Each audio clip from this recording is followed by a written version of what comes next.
Opening my eyes again, I was back on the day my sister announced her engagement. This time, I chose to respect her destiny. In my previous life, I had tried desperately to dissuade her from marrying at 18. When her fiancé married someone else, she became enraged and stabbed me to death, blaming me for ruining her good match. "Mom, Dad, I want to get married." My 18-year-old sister, Pearl, happily declared the news. Our parents were startled.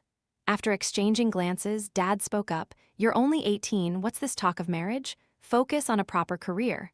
Pearl scoffed, "You two are used to being poor. Your vision is too narrow. You don't know how rich their family is." I was still reeling from the pain of being stabbed to death, realizing I had been reborn, returning to this exact day of destiny. In my previous life, I had pleaded with Pearl not to rush into marriage. I still remembered her crazed look in that past life. She pinned me down, stabbing me again and again, screaming, "It's all your fault. You made me miss my chance to marry Wangshu." "Jade, what do you think?" Our parents turned their eyes to me, hoping I would say a few words to reason with Pearl, but I didn't follow their wishes. I took Pearl's hand and encouraged her. "You're an adult now. Your life's biggest decision should be yours alone. Their family is both wealthy and values you deeply. Who wouldn't say this is a wonderful match?" Pearl beamed with joy, throwing her arms around me affectionately. "You're still the sister with the best foresight."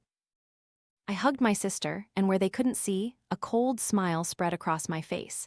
In my previous life, I hadn't seen through our parents' favoritism, dedicating myself wholeheartedly to my sister.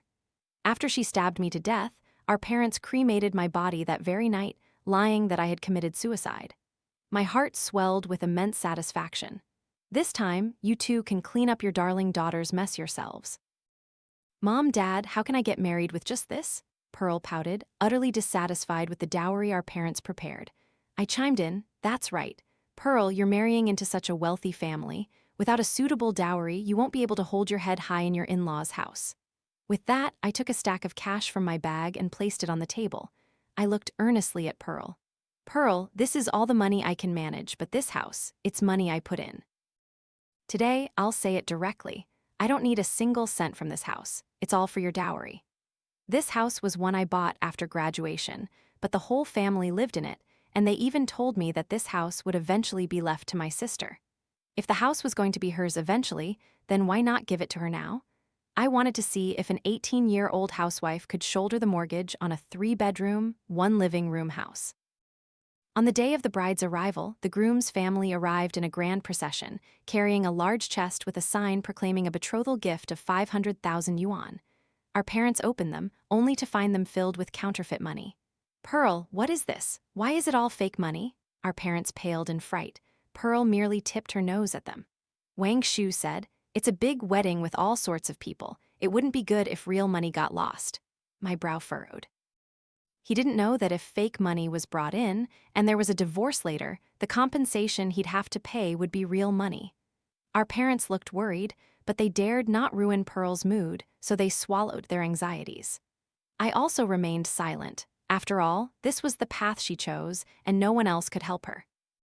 After Pearl got married, I quickly found a job and left that small town. I had barely started my new job when my parents suddenly called.